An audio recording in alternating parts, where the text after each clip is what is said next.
Okay, so today's training session is going to kind of focus on an overview of the equipment, and then a brief tutorial on the AV mixer. So if you have any questions, just shout out the questions. I'm using the new Logitech system, the conference webcam system, so I should be able to zoom in and out, and you'll be able to see that. I'll do the best I can. If you can't see anything clearly, let me know. And I'm running everything hardwired. I'm not wireless on anything right now. So as long as we have connectivity, we will stay connected. My goal. And from there, let's see what else. Also, the Schoology group was created last night. So I shared a link to my YouTube channel that we'll get into when we do the AV mixer. I'll start a live stream so you can see the audience end, what it would look like as an audience member, and kind of show you some of the background pieces. So you might be able to pull up those two simultaneously in your browsers, okay, while still being connected to us. All right, so hopefully everything goes well. Let me know if it doesn't. So I'm going to start with the big stuff. Such as the green screen, the lighting, and the intercom system, and then I'm going to put some of it away. That's out of our way. And as I pull things out, I'm going to set it up so that when we pull up the AV mixer, we'll be connecting all of those different pieces into the mixer, and we'll go from there. So it'll kind of be a build as we go. Okay. I am recording in two separate areas, this connection. I'm recording in Link, and I'm recording in a separate video camera. So you'll see my lapel mic. Hopefully the audio is picking up pretty well on that. Okay. All right, guys. So let's start with the intercom system. So the intercom system is you should have 6 headphones, microphone headphones, and my children came to help me set up the last 2 nights, so we were here late setting up, and they loved this part of it. So this is the intercom system, and essentially this is just for your background folks, your control, your AV mixer, your background script, your background imaging. They're super sensitive microphones, so you can whisper into them, and with the headphones, you can pretty much hear. There's an individual volume control on them if you haven't had a chance to take a look. And that's a nice feature. And you can get up to 6 different connections on here. So what you'll notice it came with the headphones themselves, and then you'll notice it's not a very long cord. So they also sent extra 20-foot XLR cords, and you'll notice how they were wrapped up in a circular fashion. This is something a lot of folks don't know, is these cords, they're wrapped for a certain way, and for 2 reasons. One, the wiring in there, if it gets wrapped up, kind of like I would wrap up a cable of some sort, or my power extension cord, if I wrap it up like this, it's going to start bending those wires. And there's a natural bend in any of our wiring. So they're wrapped like that. And the other reason is, and a lot of your music teachers don't know this, when you take these cords, you can just whip them out, and with them wrapped in a circular fashion, they unravel extremely easily. Okay? So it's a 20-foot cord.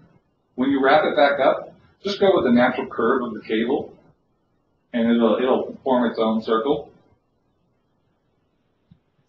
Right? So I've got one of my middle schools that is using this particular unit for their broadcast, and we've run some cables through a hole in the wall, so they have a control room and a broadcast station and all that built into the school.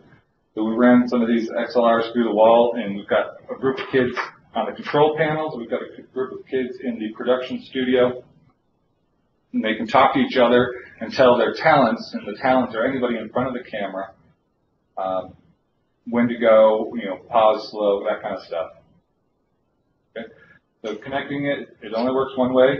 Your male to your female, obviously. That's it. Downside of having the cables in a wired system is you now have wires sitting everywhere.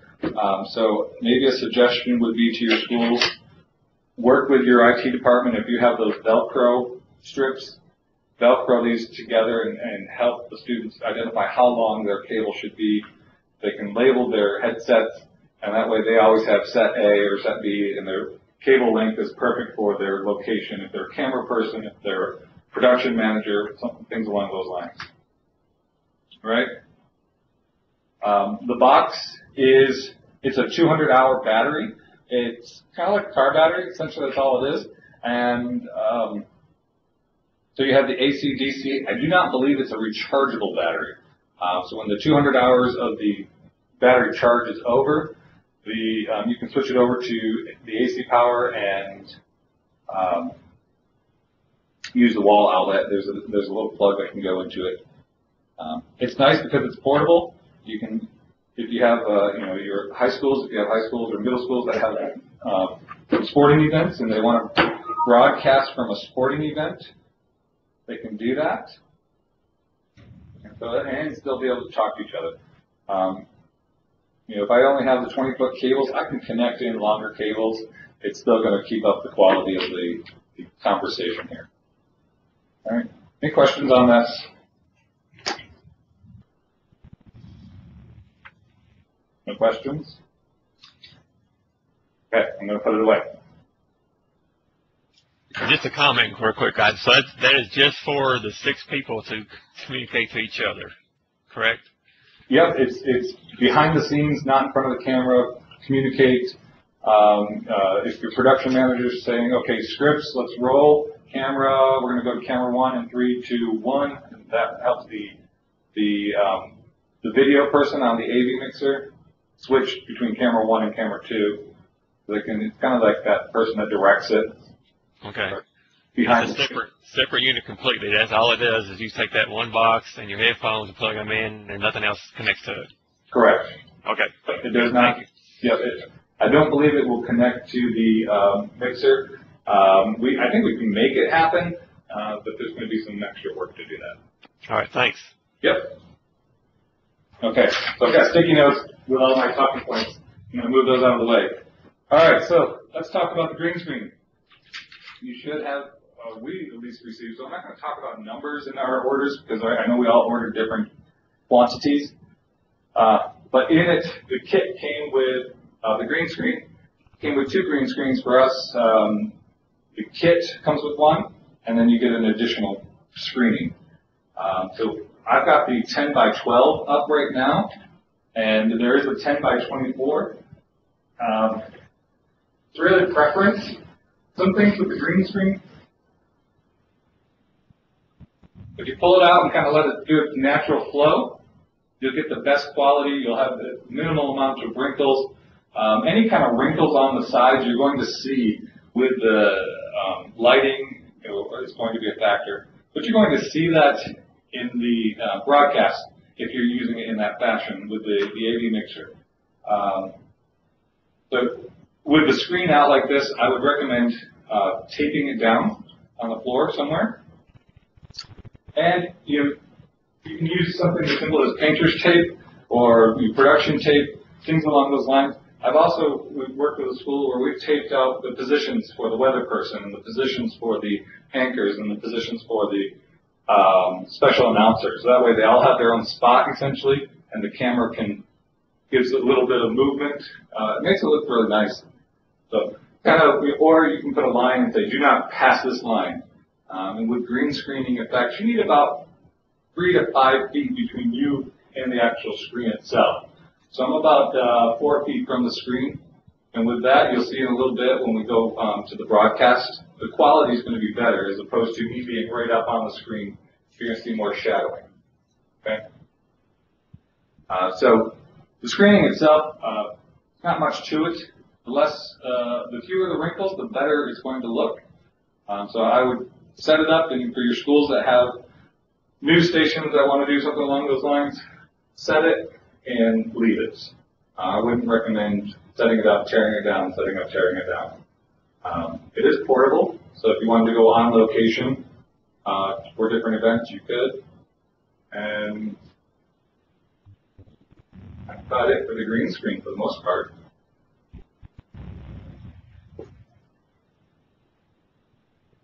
Okay. So lighting, with the lighting kit, we received 2 stand lights, traditional stand lights. I have the stands, but I didn't put the lights up because I have to tear it all down. This is just a traditional stand light. The same can over here that would sit on this. And with the 3 stands, it's called 3-point lighting. I have a document. I couldn't find it last night, but I'll find it and I'll put it in the Schoology resource folder under the broadcast stuff that talks about lighting and different lighting points. So 3-point, power point, 5-point lighting. It may help with your schools. Okay. So with this, I'm going to turn on the boom light. Push this back so I don't trip on it. Okay, so something with the boom that you kind of need to be aware of, and let me turn the camera. See what I can do for zooming in. Boom light. You know those power cords that came with the current HP laptops that we have? Those really heavy ones that go to the base station that sit behind your desk and they're huge. Those are great counterweights. So that's what I have connected here. And I do recommend a counterweight. Right now it's pretty comfortable. If I did that earlier, it would have fell over on me. So be cautious of the boom lighting. If it's fully extended out, you're most certainly going to want a counterweight on the back end. And there is a hole in the post, so you can put like a D-ring or a clip of some sort with a sandbag, a small sandbag, or something along those lines. So I'm going to keep that in mind. I'm going to turn it on and extend it up.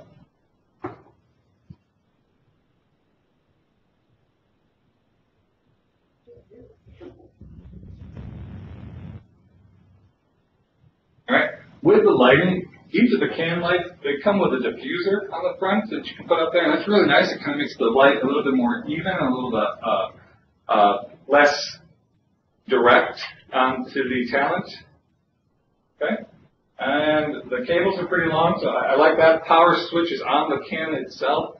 So if you use something like the boom, you might want an extension cord where they can turn off the power at the floor. And the post lights, the students could turn off the lights from there. All right. I'm going to keep that running. Any questions about the green screen or the lighting?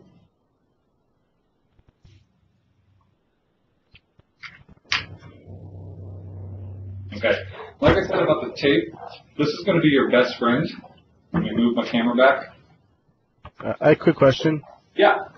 That kind of lighting, is that going to be facing the talent or backlit? Okay. So the boom light in particular is going to be a backlight. It's almost turned on me.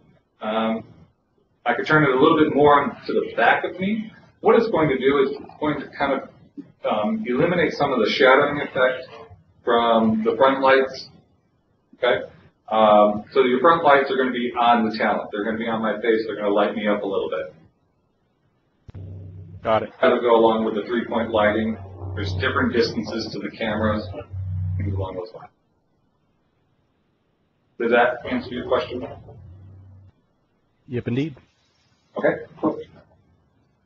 So the other part with the lighting is you also, if you can get an extra light, or if you maybe you have an extra light in your area, it's good to backlight the screen as well. So right now I've got some extra shadows here from this light. I won't see as much once I turn on the other 2 lights and get those connected. There might be a little bit more that you could have a 4th light or a 5th light to essentially erase that shadowing effect. The cleaner the background is, the better the image in the digital format it will be. Okay.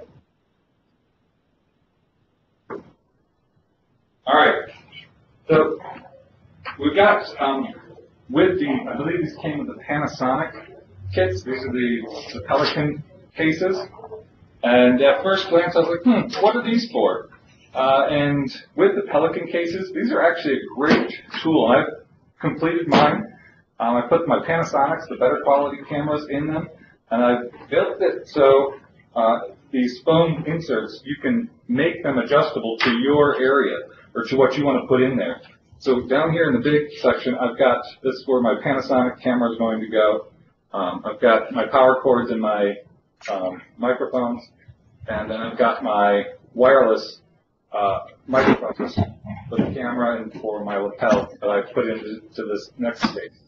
And then over here, my batteries, some extra little pieces. That way, everything's in that same case. When I'm going to a school or I'm going to a presentation, I can just grab this case and walk out with it and not have a box for the camera, not have a box for the microphones, not have, I'm just trying to eliminate all the extra boxes and stuff. So these are nice. You can make these yourself. You just punch out, you stick your fingers into the foam inserts and punch them out.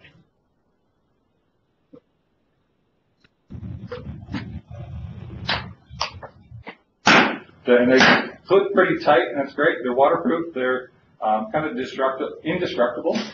So I recommend your better quality cameras putting those in there as opposed to the Canons that are a little bit cheaper. Okay. And when I say I punched it out, I quite literally laid my camera on top of the hole where I wanted to place it. I said, okay, this is what it's going to be. It's kind of like doing a chalk outline. And then that's where I punch out for that chalk outline. And then I did the same thing with mine. So place it all out first where you think you want to see it. And then you can kind of stick fingers in and loosen it up and it falls right out.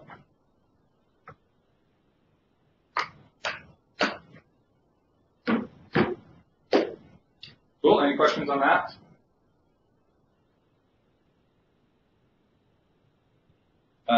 Downside of those cases, there's limited size, so identify what you want to put in it first, and that will help.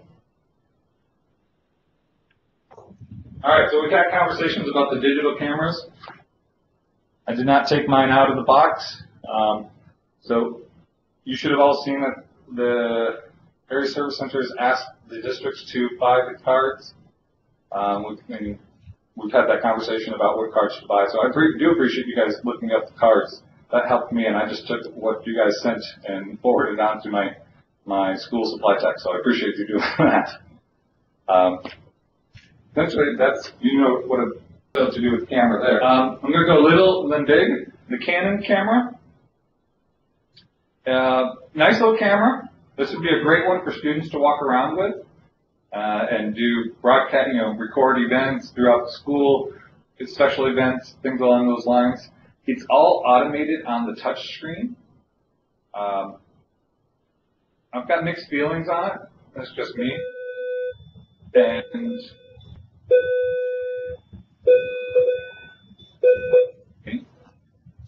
we're down here at Faith. Oh, okay.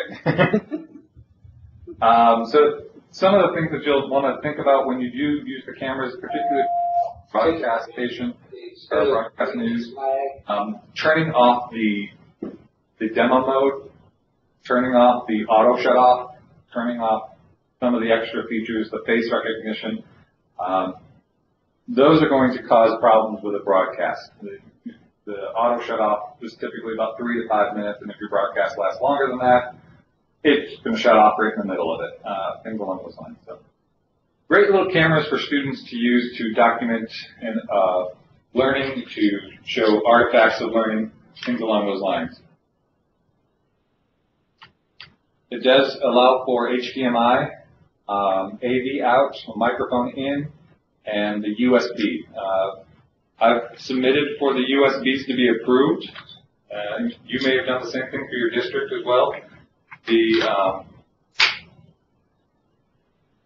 Dean, I was talking with Dean, and I said I would just go ahead and submit it, and that that's why we need to have approval for these.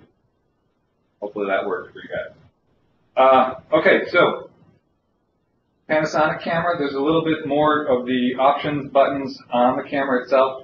There are some setup features that are in the touch screen, the menu. This is very similar to what the districts were provided a few years back. I know I have something very similar to this that Mike had before I took over here at Bragg. So very similar model as well as quality-wise. I think it's pretty good. HDMI, AV, and USB outputs. There's microphone inputs. There's headphones, things along those lines.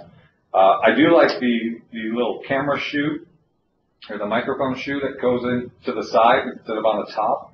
I appreciate that, and I've got on the camera that's recording right now, I've got it on there, and I think it looks good, and it's functional. It's easy to access.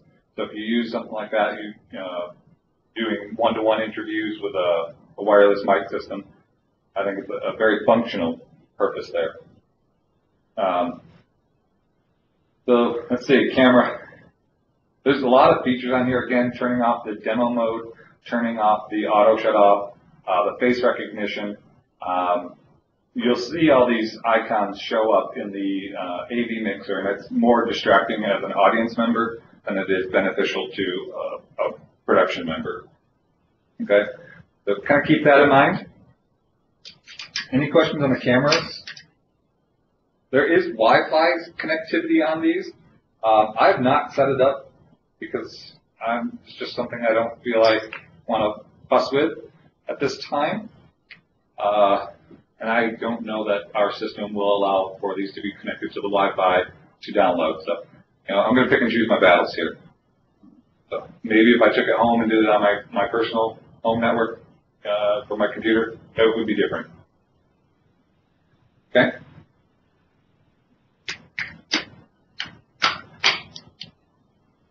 All right. And because it's just me in here, I'm going to turn the monitors around. So, can you see that? Somebody maybe not. But on the cameras, I've just turned the monitor so I can see it. What I've noticed in my schools when they're using this, when the monitor is facing the talent in front of the camera, one, they don't need a playback monitor, the monitor sitting off somewhere else to clutter up. And two, it eliminates all this touch screen icons. They're wiped off of the camera itself, so you don't see that in the playback mode in a production of sorts. I do like this little toy. Okay, SD cards. We talked about that briefly. Now the video cameras do hold the standard SD card that we have. Okay, so in our school kids, I did not ask for these super long 75-foot BNC coax cables, essentially is what they are. It's the same kind of cable that you have running through your house if you have coax for your TV, heavy duty. These can be beneficial to a school or a production studio. If you have distance between you, the camera, and the mixer, this would be your go-to thing. Distance as in you need 75 feet or 50 feet. HDMI cables I wouldn't get for your video cameras more than 50 feet without a booster. So things to think about there. You can get, these are mini HDMIs to standard HDMI that come with the camera. So think about that. If you do use these, what did not come with it are the BNC adapters. So it's a BNC connection here, and they need to go to an RCA connection. So if it's coming from the camera, it needs to be camera, RCA male, RCA female to BNC female. Going from continuing down the line up to the AV mixer, you need to have a BNC female to an RCA male. So you have to keep in mind what your males and your females, otherwise you're going to have a connection that doesn't work, and you just can't plug it in. So these could be beneficial if you ordered them. Otherwise, I know for my schools, 90% of them 90% of the chance it's going to sit in a closet and not be used. So kind of be aware of that. The DSO received 2 of these. So we've got 2, great. And you could use it as a counterweight. So think productive. All right. Am I going too fast, too slow, just right? Hopefully you're asking questions, or you're more than welcome to ask questions as we move forward. Nope, doing a good job, Isaac. Okay, thanks. All right, so we're going to move on to the microphones now. Some things to keep in mind. There are 2 different kinds of connections for microphones. So, got a bunch of microphones that came in the order. One is the Samsung, and that's essentially this one right here. This is a great, my schools that have it are, they love it. It's got a quality audio. It picks up really well. It's omnidirectional, so it'll pick up everything in the space. So it's critical, particularly if you're recording something with the use of this. It's going to pick up everybody in that area. So your talents, if they're not on camera and not talking, they really need to not be talking at all or not making any kind of background noise. It does come with the USB connection, and I know there's been an ITRA submitted. I've submitted ITRAs for these. I don't know if we have to submit an ITRA every single time we get an order like this. I did not, because of the USB connection. I believe it's just a plug and play. Of course, software comes with it, but I believe it's a plug and play. So if you wanted to do a screencast using your smart technology software, you just select this microphone as your microphone input, or any other kind of screencast program. That's correct with the plug and play on those. Okay, excellent. So that essentially will save time. An ITRA has been completed at some point somewhere. I know they're really particular and picky and redundant, so we can. I will not be submitting anymore for these. The headphones are great if you pull it out of the box. They're actually pretty good quality headphones. On-off switch, at the bottom you'll see the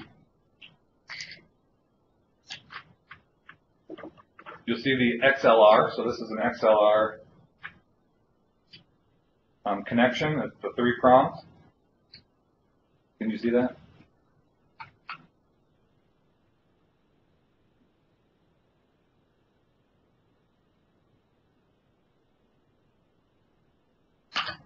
Okay. So it's a 3-prong XLR, male to female.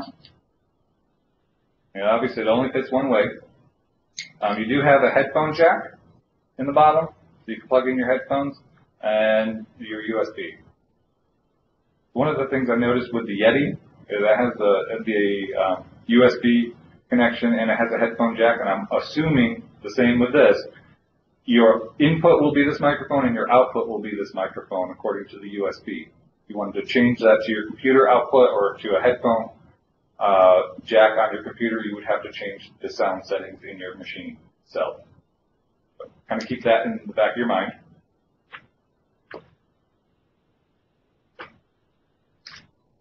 These microphone tops do come off. They just screw on and off. If this ever gets really bent up, it's really just a mesh lining. You can pop those mesh linings out, and cautious you don't hit the microphone itself.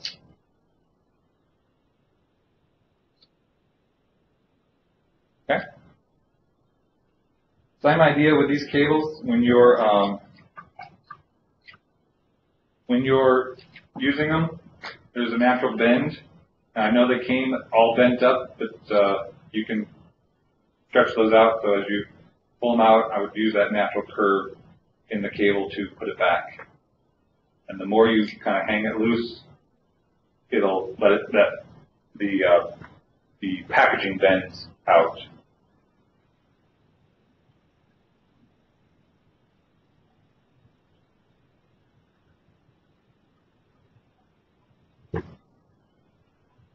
Okay. The mic clips are not the standard, so this is your mic clip. They're not a standard size. It's a pattern mic and a traditional mic. So they are going to be particular. These do just screw on to the clip. Nice, I like that it's all incorporated. Okay. So you also have an XLR to 1/4 inch connector, and this is important to know. Once we get to the mixer is able to take either the standard 3-prong XLR that we just showed you, or the 1/4 inch, and that's a nice feature because standard traditional microphones, you go to Best Buy or you go to a music store, they'll be 1/4 inch, and excuse me. So you just plug it in to the center hole, whereas the XLR, you may not know the difference unless you kind of played around with it. So I'll show you that afterwards, or once you get to that point. This microphone, the Sonel, I like this microphone. It kind of reminds me of Bob Barker, The Price is Right. Really long, thin pencil. I feel like I could be Bob Barker. They do come with a mic clip. And again, this is a ultra thin mic, so the clip is going to look different than the other one. And I've not played with this yet, so you would just need to slide it in there and get it fitted right. What you'll notice with a lot of your clips, they come with an adapter. Let me come back in. All right, so this clip you can adjust to a standard microphone stand that your music program might have, or like an adjustable microphone stand that's got a thin 1/4 inch adapter to it. So with that, let me grab my screwdriver and my mic stand. So I've got a standard mic stand, tabletop mic stand. This adapter, it does not fit on here. It won't even let me put it in. So just grab a screwdriver and twist it to get it loose, and this adapter comes out.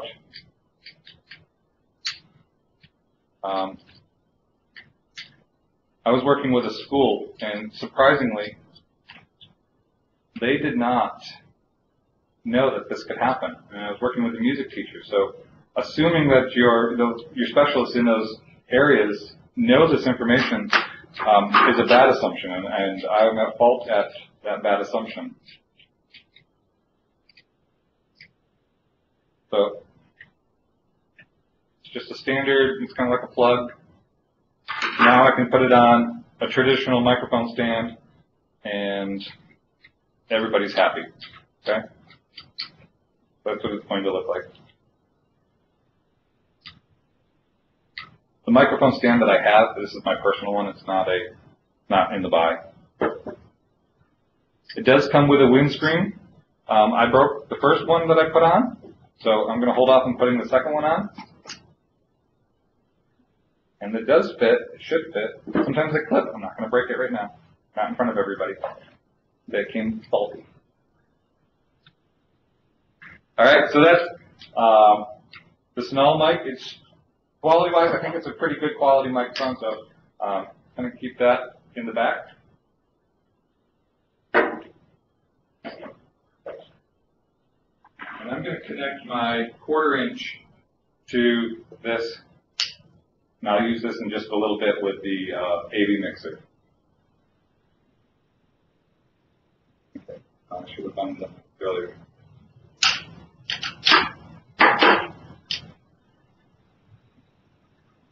Okay. Put my microphones over here on the table.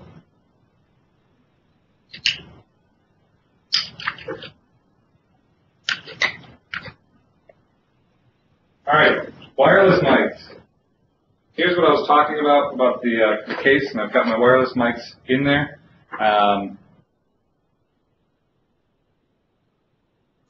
So now I've got all my wireless mics in there. I can pull them out when I'm ready to use them and go forward with a broadcast on location, essentially. I've got my lapels and some other cables and batteries all set aside in there. And all I have to do is put in my camera and power cords, and I'm ready to go. All right. So you also should have received the Sony kits. Okay, so you've got just a transmitter to receiver, and then you've got a transmitter to two receivers, or two transmitters to one receiver.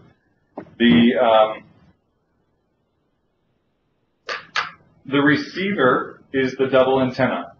This is what would go on your camera or go at the AV mixer, the double antenna. Your transmitter is your single antenna, and this is what the lapel mic would be connected to. So I've got my receiver on, okay, and it just goes in your pocket. It's got a little pocket clip to output. You have the other one. The double antenna is your receiver. You have two transmitters. You've got the lapel transmitter, and you've got the handheld transmitter. All right. What you'll need to understand is you can only use one, not both, at the same time. Okay. So with the kits that have the handheld and the lapel, you have to choose. Do I want a handheld receiver or do I want the lapel receiver? Depending on the purpose of your video recording. Right? If you try to use both of them at the same time on the same frequency, you're going to get some awful squawking. Found that out the hard way with Dr. Middlemas in the room. It was a really nerve-wracking experience. So kind of make that decision depending on the need. We had our primary school, they were doing a production and they wanted some wireless microphones. So they had some boom mics set up, and they had the handheld microphones with the handheld receiver connected to it, and we had the the handheld transmitter connected to it with the receiver on the audio mixer for the sound system. So that was the best purpose. Now, we could not do the same thing with the lapel mic. For that, the lapel mics, we had another kit. On the talents, the students that had speaking parts, because we didn't want to remove microphones and things along those lines. So you will need to use multiple microphone sets. We had 4 different mics running. We had 4 different receivers at the audio mixer. We had 4 different microphones at the talent end, transmitting on 4 different frequencies. So that brings me to the next point. So I can use this one, and I can use this one simultaneously. This one's going to be set to channel 1. This one's going to be set to channel 4, or channel 3. They all have to be on their own channel. By default in the box, they're all set to channel 1. And the best way to learn how to do that, to change the channels, is to look at the manual. There's a whole section on it, changing the channels. It'd be easier to do that than for me to sit here and tell you how to do that. Okay. So as I was making my notes, I said, look at the manual. And essentially, I'm a guy and I really don't like to ask for directions. I'll play with it first, and that's what I do. That's what I did, and I figured out if I just look at the manual, I learned it in 5 minutes as opposed to 35 minutes. And trial and error. So I'm admitting I'm a manual user. Okay. So they will have to be on their own separate channels. I also think there's a YouTube video for those particular wireless mics also. I'm sure there is. And it's really not hard at all. It's a matter of like pressing the set button and turning on the power, and you can adjust the channel. What you will want to know is that the channels are preset in there. Okay, so, and they go by odd numbers. So if I set this one to channel 1, this one may be set to channel 5, and it's whatever the transmitter and receiver can be on the same channel at the same time. So you'll have to set them at the same time in the same kit. Yeah. So it may be, if you have 4 microphone sets going on, channel 1, channel 5, channel 10, channel 15, and they don't put consecutive channels, essentially 1, 2, 3, 4, because they want enough frequency between the transmitters and receivers, but they don't overpower or squawk each other. So, some good information to know, and kind of the background stuff. On the plus side, once you set those channels, it's set and forget. You never have to touch them again. You just have to make sure that you've got channel 1 with channel 1, a transmitter and receiver. So I've recommended to my schools when they set those channels that they use like a Sharpie, like a silver pen or a gold pen, and put A on the transmitter and A on the receiver. That way they're paired. They don't have to turn it on to figure out what it is. They can just look at those ink pens, those paint pens, to figure out who's got what. And when it's going into like a broadcast situation with your students, the weather person will always be will always be set B. You're responsible for set B. If the batteries die, you have to get new ones. You have to make sure your transmitter and your receiver are on. So it puts a lot more responsibility on the student and takes it off of the instructor or the control room. All right. Any questions on the microphones?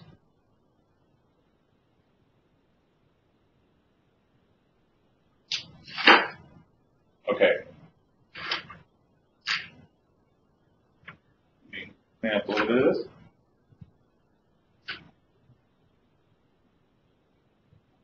All right, so this next section, we're getting to the AV mixer.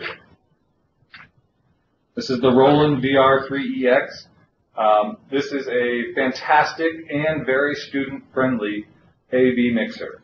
I know some of our schools have the NewTek TriCaster. I'll be honest with you, I couldn't learn it, and it's not that I didn't want to.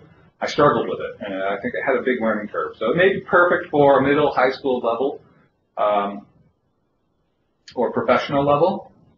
However, this is great for all levels, to include our primary schools. So our primary schools, of course, got these, and we're focusing on one of the two very shortly.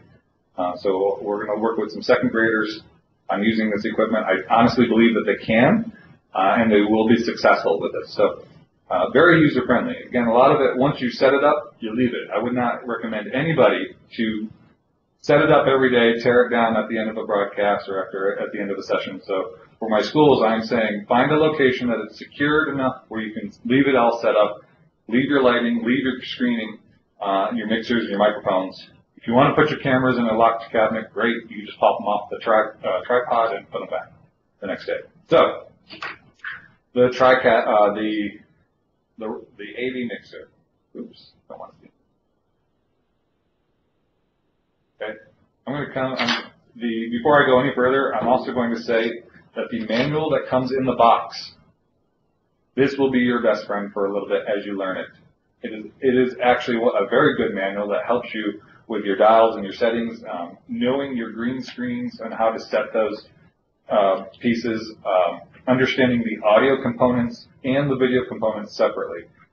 So you're going to want to, I tell all of my schools right now, refer to the manual because it's going to show you exactly what you need to do. I think this is a quality manual for it, for learning it. All right, so what we have, let me get the camera. I'm going to focus on this for a little bit.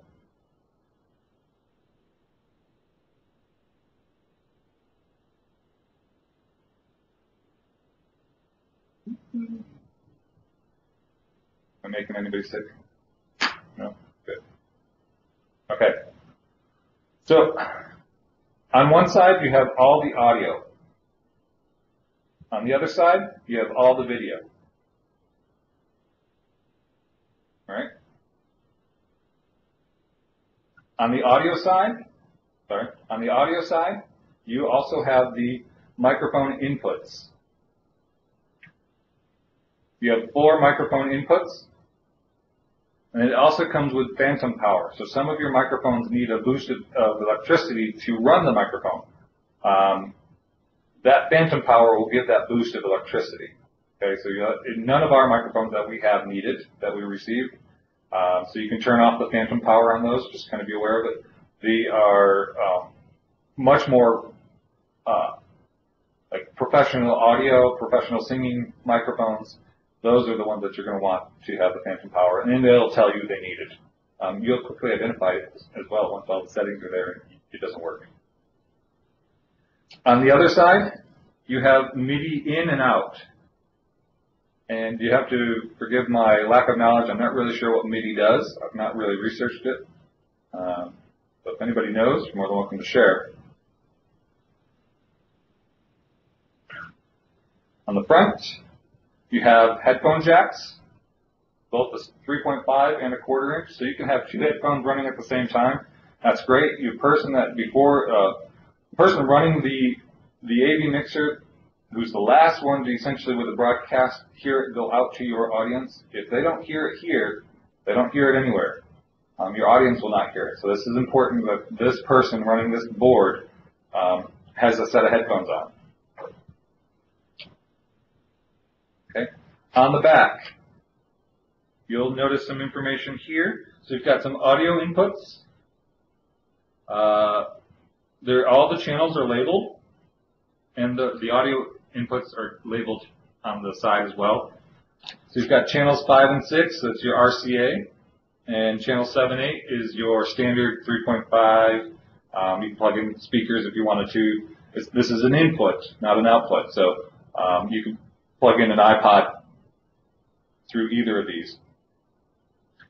Auxiliary out would be if you're using this to run a broadcast that's going to have so you have a school production. You're going to run this. You're going to switch between cameras, and you want audio for your audience that is in that location. That will be your auxiliary out. Your video channels, you have RCA video in or HDMI video in. You cannot run both at the same time. You have to choose one or the other. So there's 4 video channels. Channel 1, 2, 3 are RCA or HDMI.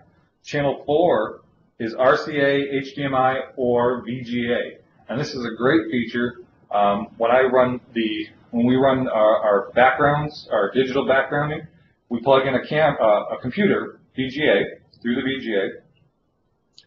And now I've got my digital background. So whatever's on my computer will be my background, and I'll show you that in a little bit. You also have some video out. So you've got a VGA video out, an RCA video out, and an HDMI video out. All 3 can run simultaneously. So if you have a weather person, you may have a TV, 2 TVs connected, so and the computer monitor connected.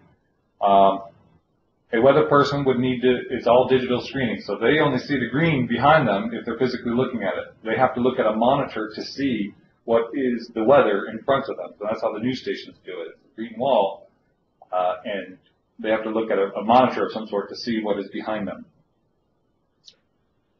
I would definitely recommend if you are building stations or studios that you have at least 2 video outputs. There's no audio to that, but it's just video, and that's all you want to see. You just want to make sure that's going out.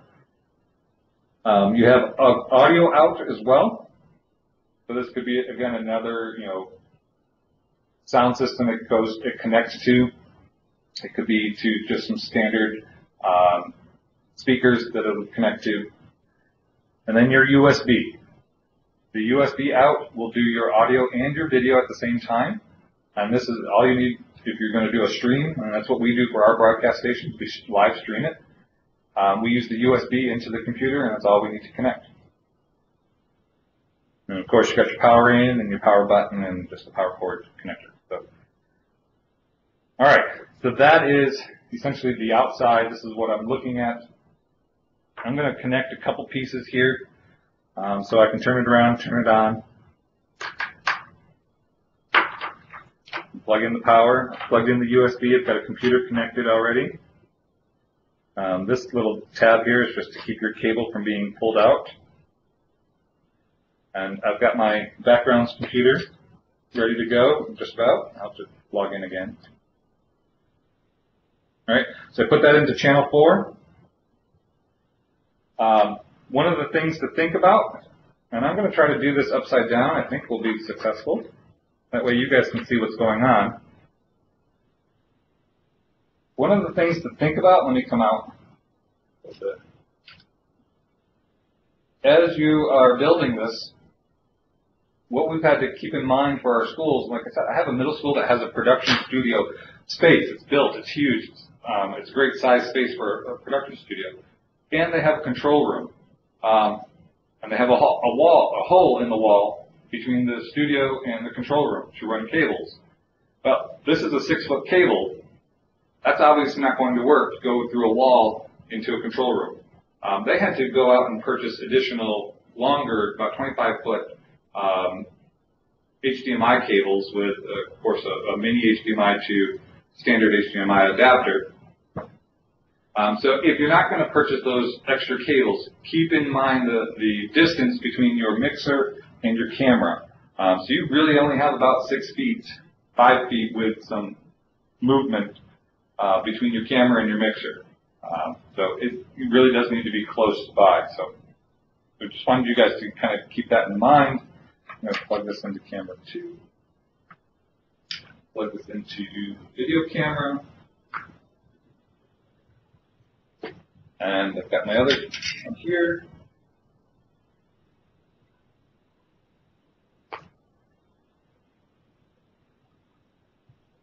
Camera. Camera 1. All right, so you're going to start seeing my cameras come online. In just a second, I'll adjust the image here.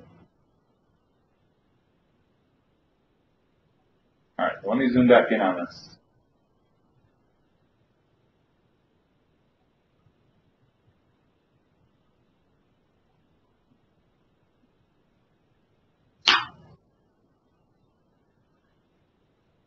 All right.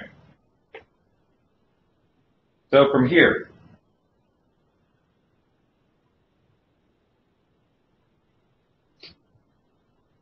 I will plug in my microphones.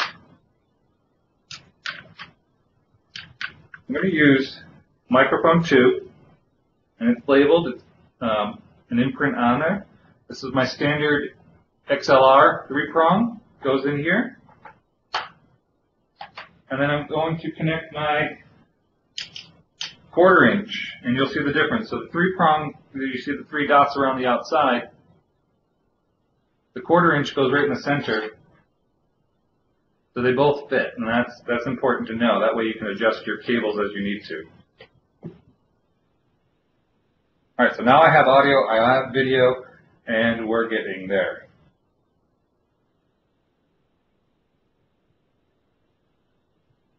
On the audio side, channels 1, 2, 3, 4, 5, 6, 7, 8, master volume. Right? So I've got channel 1 and 2 that I have audio going into. I've got my microphones connected. I do not have anything on channel 3 and 4. Do not have anything on channel 7, 8, and I'm going to plug in my phone onto channels 5 and 6. With this, and like I said, we do the live streaming through YouTube Live. Be cautious if you do go this route for a live stream. Copyright is protected through YouTube. I have music I personally purchased on my phone, and I was streaming music. I didn't think anything about it, but it's it's copyrighted music, of course.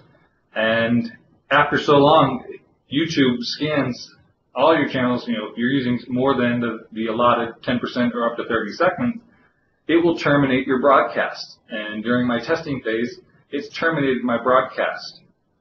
Now, for 6 months of time, I will have a warning associated to my account stating that I've broken copyright because I was streaming more than. Now, I can still create events and broadcast. However, they watch my channel a little closer. They, as in YouTube, not Dodea. Watch my channel a little closer for 6 months. So just kind of be aware of that. Learn the hard way, unfortunately, but you will learn. So hopefully that little tip will help. All right, so channel 5 and 6 I'm going to bring up because I'm going to have my audio running on that. And 7, 8, nothing. Now, I can have all my microphones up, my input audio's up, but if I don't have my master up, you're not going to hear anything. So that'll be key. And one of the things that you need to see with this, and when you get whenever you get a chance to take out your mixer, look at the lines. You've got a section where you just centimeters, and you've got another section where every millimeter there's a line. Excuse my finger, sorry. There's a line. So this is essentially that bold line in those middles, that's where you want to see your master at. You don't ever want to see it at the top. And I would put it right around here. So you notice my lights are jumping.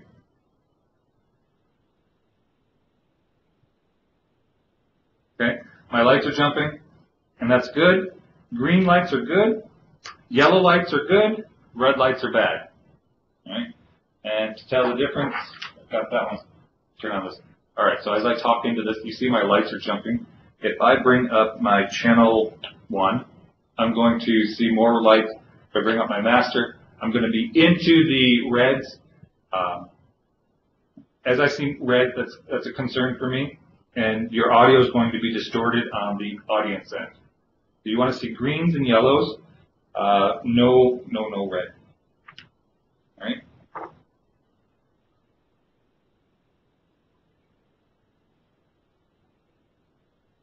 All right, so your audio knobs.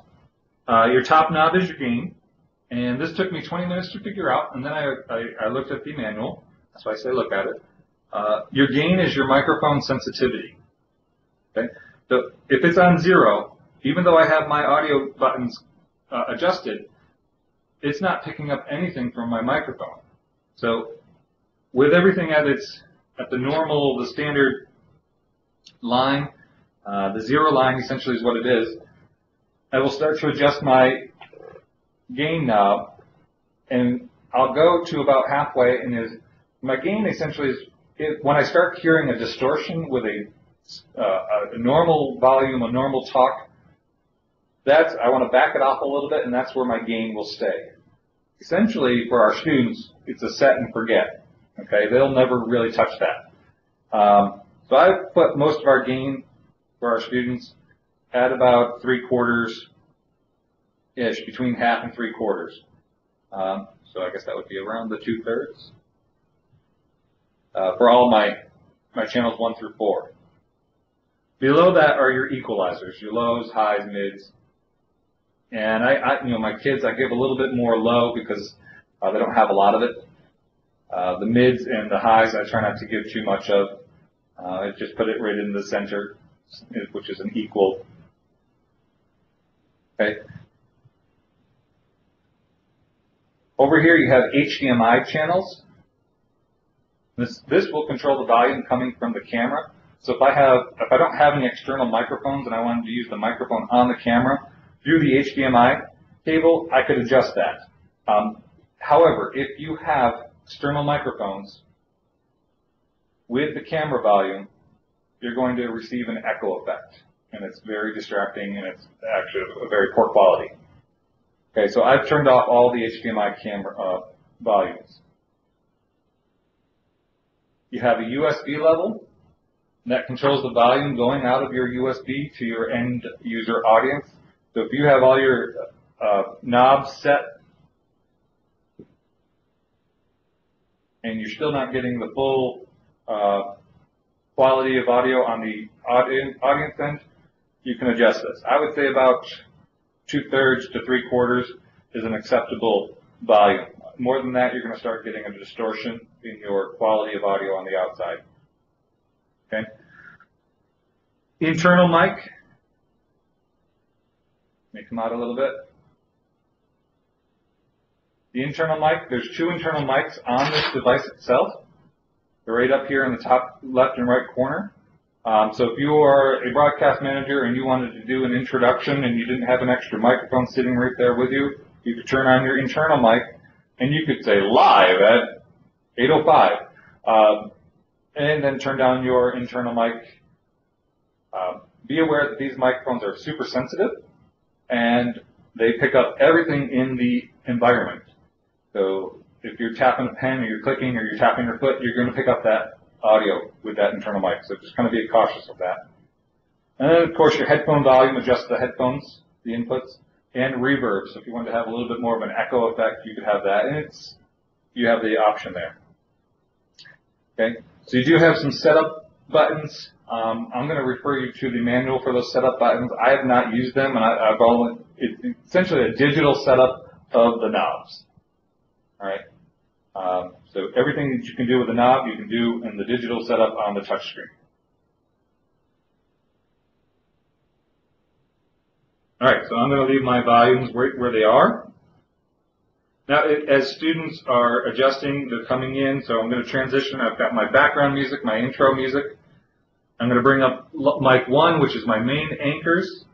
They can just do a manual fade. And that'll fade out the music, fade in the anchors. And I'm going to go from my anchors to my weather person. I'm going to do a fade in and out. And I'm going to go back and forth. And then I'm going to come back in with my exit music.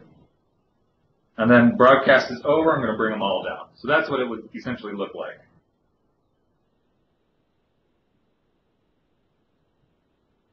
Okay? If you have students running this at the lower levels, the elementary levels, you could have one student running the audio, and I would have one student running the video.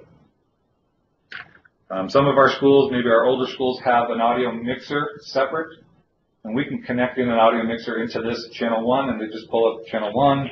I'm giving you kind of a bunch of different options. I do have 2 schools that are running it that way. They have channel 1 is from the audio mixer. They just plug in one cable. They do all their audio mixing on a separate device that they've had in their building from a previous purchase of some sort. All right? Any questions about the audio side? No? Excellent. Let's go to the video side.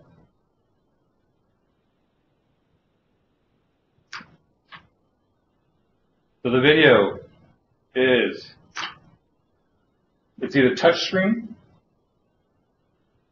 and you'll notice my buttons down here. Can you see those, the lighting on that? As I touch the screen, my buttons change. So I can either use the button lights, the buttons themselves, or I can use the touch screen. Okay. So I've got an input. I can see all 4 channels. I've got an output. I can see what's going out to my audience. Or I've got an in and out. And I can see, essentially it would be 4 channels on the outside are my inputs, and the center is the output. Because I only have 3 channels connected, 3 video channels connected, I can move that 4th one over, my output, off to the side. And everything should, my output is in channel 3 now, essentially. And so if my channel 3 shows me, that's what I should have. But there's some ways to look at it. Okay. You've got some setup buttons. This is where you're going to set up your camera inputs. And that's why I said you can either choose RCA or HDMI. I would choose my HDMI or RCA, and to your outputs. You've got a menu button, and I'll go to that in just a second. You've got an output freeze. You can either freeze the main output, so if there's an action shot or anchors, you can freeze them, or you can fade them black, fade the output black, bring down your audios, or you can fade it white. All right? You have transitions. You can do a 2-second fade, so I'm going to go between my cameras. So I did a transition. And you can adjust your transition speed, so I'm going to go between camera 1 and camera 2. I'm going to plug in a monitor in just a second so you can see that. I've got it set off to the side. Video effects, I've not used the video effects yet. And then chroma keying, chroma and luma key. So when I have this on, I'll show you in just a second with the monitor, and we'll see that with the broadcast in just a moment. All right. When I have it on, I can stand in front of the green screen. I don't think you'll see it at the moment, but I've got my channel 1 selected, so when I stand in front of the green screen, it will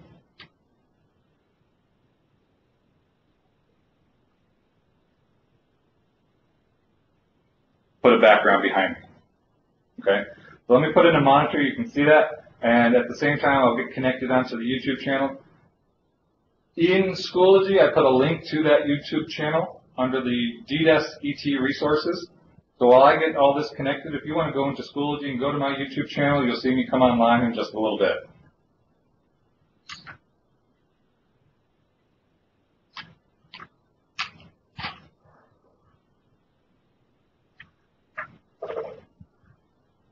If you have any questions, now's a good time and I can talk and do it at the same time.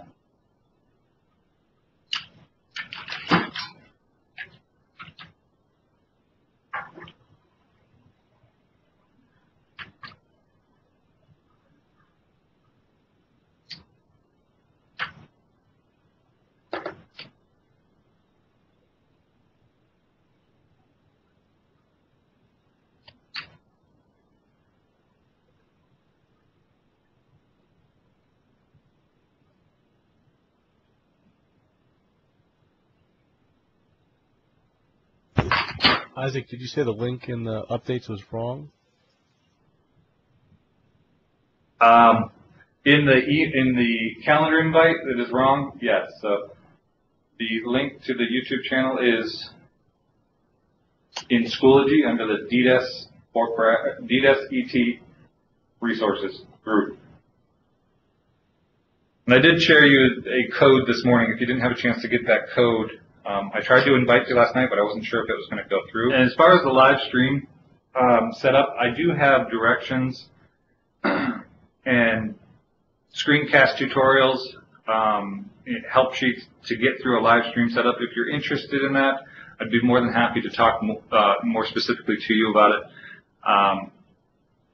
For our purposes, we did not have a lot of our new schools coming online. They do not have coax run in the building, and there's no connecting point in the older schools anymore to run a broadcast from one location, such as a lab or a studio or control room, to the TVs that are in-house, so it's a closed network. Now, I know some of our schools in other districts do have that capability, but here at Fort Bragg we do not. So we had to think outside the box and say, how am I going to get a broadcast from this location here to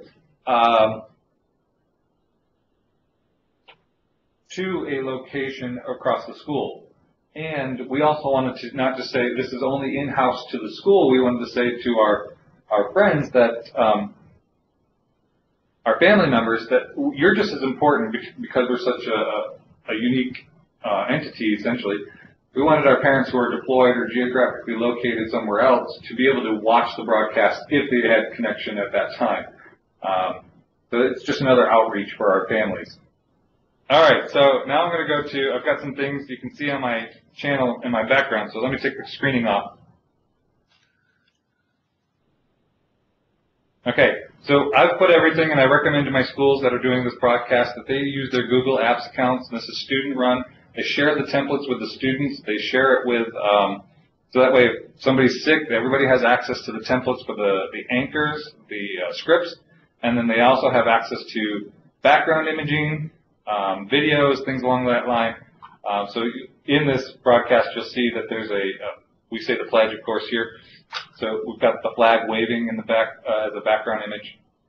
All right, so for the broadcast purposes, the scripts will never be broadcasted over. Nobody will see that except for the anchors in-house.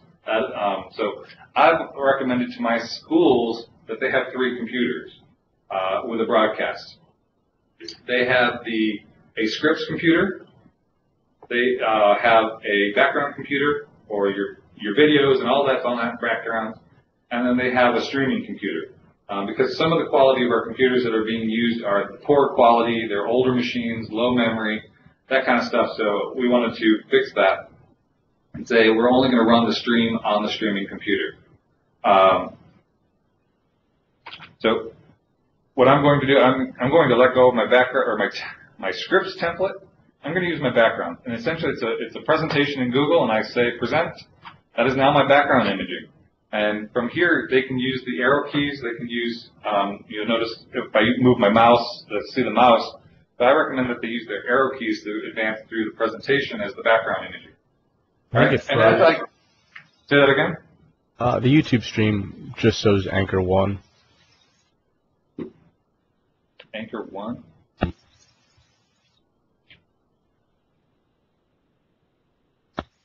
Okay.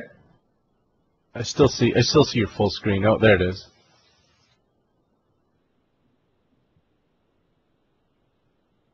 Okay, so you're going to notice that. Sorry, I did not say this in advance. So my broadcast is about 30 to 45 seconds delayed than my real time. And that has to do with the connection between, just the connections with the Adobe Live Media Encoder to YouTube to all those connections. So you'll hear me talking, and then you'll see the broadcast move about 30 seconds later. In a school setting, your broadcast studio is not in a location where your students, your audience members are, so it doesn't matter on that perspective.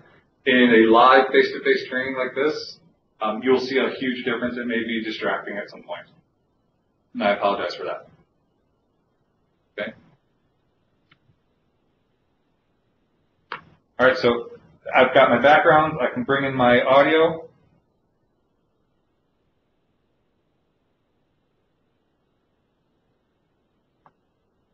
And I've got some headphones that I pulled out of that Samsung kit. Let me make sure I can hear the audio and you can hear it too.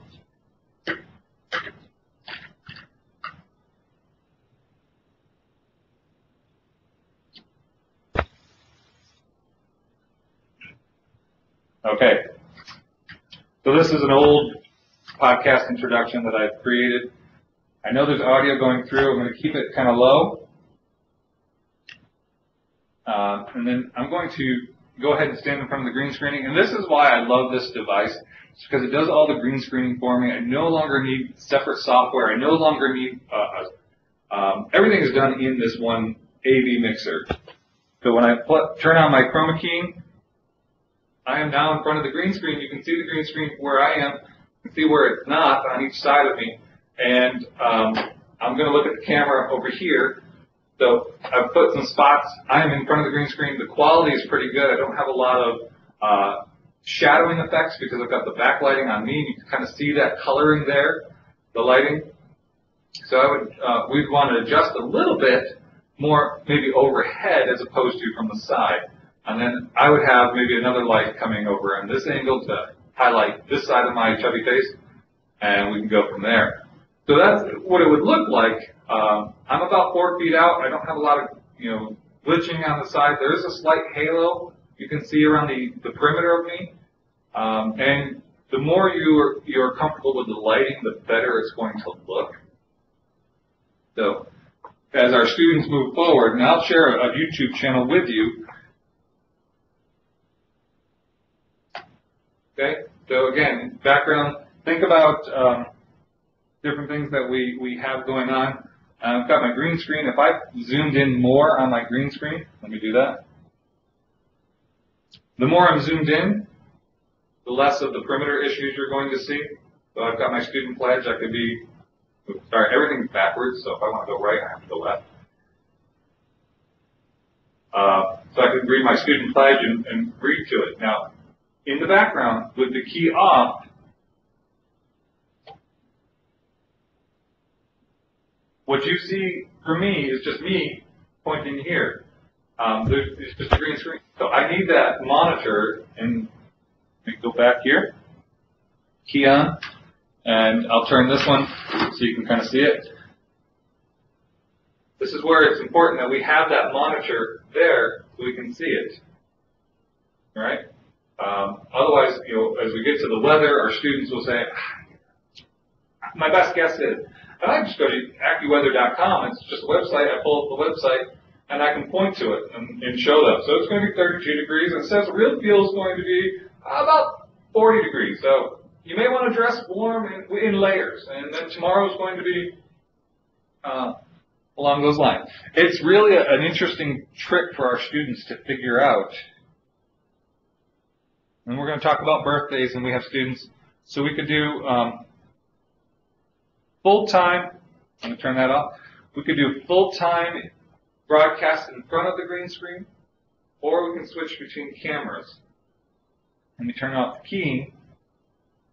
Go to channel 2. Okay, this is a different angle. So I've got a school that does most of their broadcasts in front of the green screen. Their anchors are in front of the green screen, and they've got special announcements, special reporters in front of a separate camera, a different background, and they do their lunch and the special events and things along those lines. So there's some choreography going on in the background that the production manager and then the adult facilitator would need to work through, things along those lines. If I wanted to have a transition,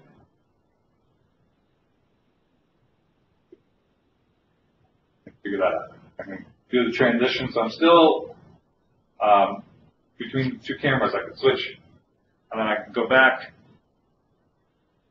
and then back, things along those lines. I did this with my leadership team, our principals and assistant principals. I just had a bunch of index cards that was at random, and the ones that had the golden tickets per se, they had a golden card. They were my volunteers, voluntold, essentially. And my principals were able to experience this and see the benefit from the audience members' side, and then in the background, I ran everything as far as the controls, the cameras, and all that. But they were my anchors and weather person, and they really liked it. And those that were behind the camera or in front of the camera, essentially in the studio, those schools jumped on board and got their schools up and running with a broadcast almost instantly. So I'll share some of the schools with you in a little bit. Let me get to the video. So the video is just a YouTube embedded into the Google Doc, the Google presentation. Oops. I click play. This is how they do their pledge. We do a fade off on the key, and the kids go away. They say their pledge. They come back in. And that's how we run it from there. Okay? Everybody in the studio, so they'll turn up their microphones. Everybody in the studio, you'll hear their broadcast. You'll hear their volume from their microphones. Even though they may not be standing in front of it, they are also leading it in the mornings.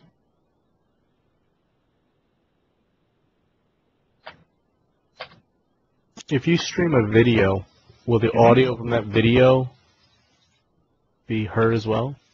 Good question. So what we would do is we would take from the audio jack on the computer, the headphone jack, and plug it into channel 7, 8 on the mixer. And then if I was, so say you're playing like a commercial or something along those lines, and you wanted the kids to promote something that's going on in the building, but it's pre-recorded. Yeah, they could, you just make sure your computer volumes are on and everything's working on your computer, plug it into channel 7, 8 with just a standard 3.5 to 3.5, and bring up that audio channel. You'll have everything at the same time. So in essence, you can live stream a YouTube video that's previously. In essence, you could be cautious of the copyright. Yeah. If it's your own, though, or if it's if it's your own, or if it's a video that was created at a promotional video for something that's going on in your school building, most certainly you could live stream that YouTube video. Yeah. But you couldn't necessarily live stream a YouTube video from someone else without getting their permission? You always want to keep in consideration the copyright. Sure. So that's what I would recommend there. Interpret it as these live streams, they're not stored, so we don't have to worry about that, correct? They are. You can make them private and delete them. For our purposes here at Fort Bragg, we've chosen to keep them accessible to the public to show a progression of growth. The students use it as a learning tool, so after the broadcast, they go back at the end of the day on their own or at home, they share it with their family, or they go back and review it themselves, and they come back the next day and say, you know what, this is what I saw, I need to change. Or if they find something that they can offer input to another student, we're really trying to use it as a full learning opportunity. All right, so going back to your question, it does get stored as well, Adam. In YouTube, it by default creates an archive of the live broadcast, and this is, like I said, it's a great feature. From there, it will students can go back to it, family members. We've linked all of whoever the channel owner is, we've linked that channel account to the school website on the homepage, so parents and school members, staff members, students can access it easily for morning announcements or end of the day announcements. One of my middle schools has a morning and an afternoon, and it's just a different group of students, 7th grade versus 8th grade in the afternoon. I've got an intermediate school that runs it twice a week live, and then they do PA announcements the rest of the week. Their goal is to go live every day at some point this year. So, things along those lines. It's not dictated by the district on how often they do it. We just encourage that they do it at least once a week. And right now, until they're comfortable with it, and then maybe next year we can say, I'd like to see it happen 3 days a week, 5 days a week. Everyday students are in session. Any questions? I know this is a lot of information. Any kind of questions on the mixer? Yeah, Isaac, instead of broadcasting out a live streaming, could you actually broadcast to a computer, I guess? I'm trying to think, how would you capture all this video and then make edits to it if you want to do it later? If you weren't going to pursue the YouTube thing. Right. Well, I submitted during the window for software approval. The Roland allows for a download from their site. And if you have a Mac computer, you can just do it and install it, because they don't manage those, and that's what I have done. On the PCs, it requires an administrative password, and I know this because I've tried to install it, and they will not do it until it's approved. I have not heard back, and I don't know how or if we're told. I go to the ASL and try to look, see if it's approved, but I'm not really sure where to go from there. So, in short, Mike, I did submit to have the software approved so we could have it installed on our machines to do a recording, and that way we don't have to go to the live version, the YouTube live, essentially. We can do it in-house and then post at a later time. Okay, so basically then, if you don't broadcast live, you're not going to be able to make much use of the mixer for school production. All right. Correct. You know what I have not tried? Windows Movie Maker. Importing it into that. All right, so essentially I'm still broadcasting. Let me close off my broadcast. So 17 minutes. And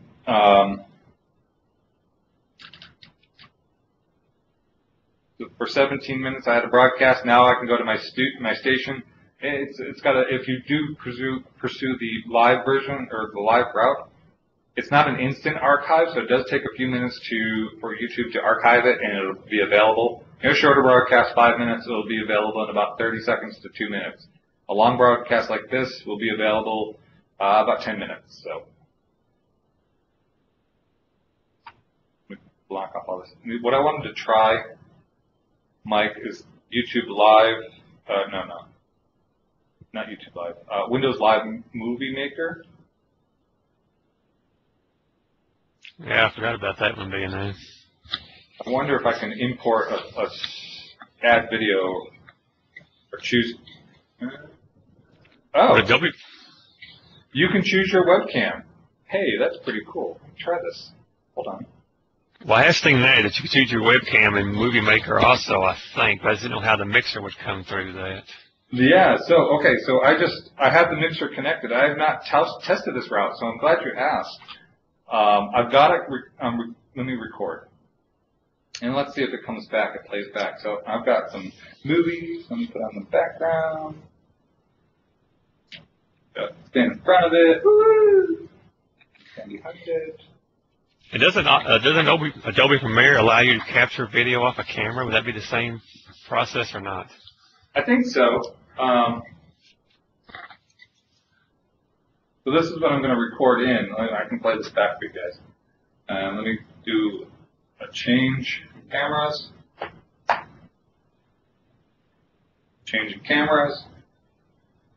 And of course, get my audio in there, make sure I've got audio. Ladies and gentlemen, boys, girls, and all ages. Okay. And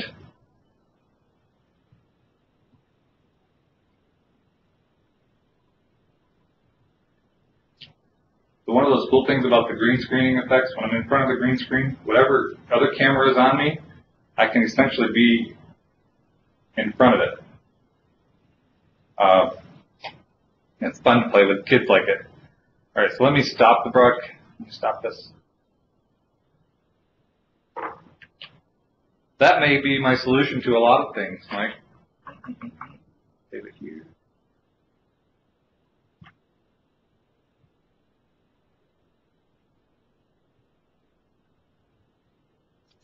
Well, it definitely would benefit us. That's why we're not looking at any live broadcasts yet, because we're just trying to get our feet wet. So we'd rather have something we can and practice with. Right. Okay, so it does do what we were asking it to do. Okay. All right. So you can, yes, Mike, if you did not want to go the live route, you wanted to go a recorded version, your AV mixer will still do the green screening, and you can record it through the webcam option in Windows Live Movie Maker. So I'm going to be promoting this huge in our schools. And essentially, you have a final product without going live, with your green screening keying, with your audio, with all that. And it looks like it's a fairly quality video.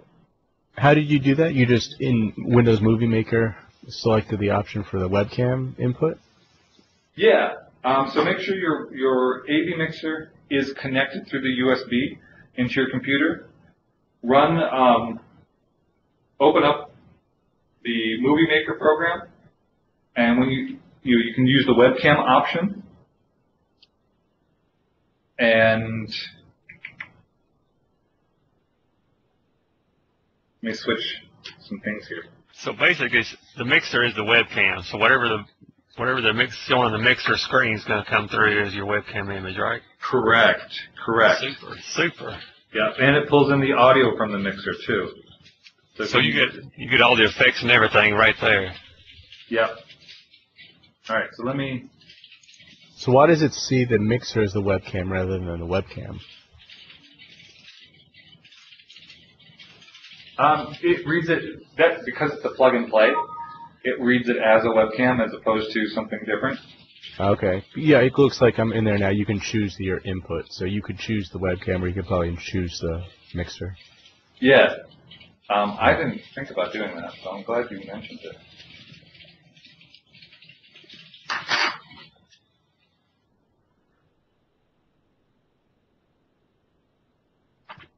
All right, so what I did is I went to the webcam, and when I first went in, it asked me for options, and I was able to select my input.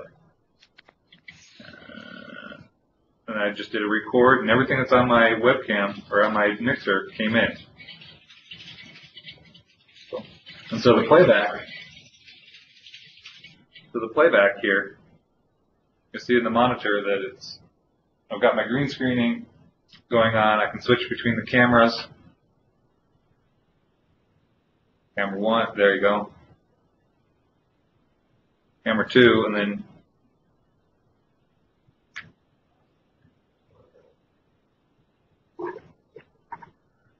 ladies and gentlemen, boys, girls of all ages. So the audio, yeah. Oh, I like. You guys are genius. That's great. So now we can, in essence, you can record it and be live streaming it, correct? In essence, yes. Yes, you could. Or you could just pre-record it and then just upload it to YouTube for streaming afterwards. Yep. You're kind of doing double the work. So, if you wanted an edited version, that would be a reason to do it that way.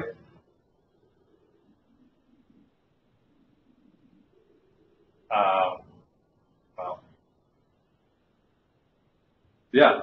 So, our primary students, they want to think about it in ways where you want to do like reader's theater. They're taking a storybook, they've maybe scanned some images, or the students have created images to a story they're writing in their class. They can scan those images, put it on the background through a PowerPoint presentation. When I'm recording, I just minimize my movie maker so I'm not getting that and I can get the background that I want.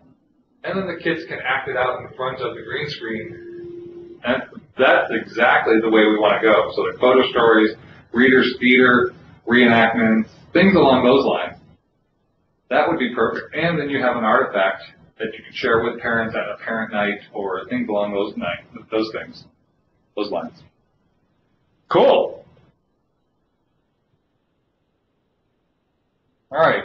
So that's kind of an overview of all of the equipment as a whole. Any questions that you can think of?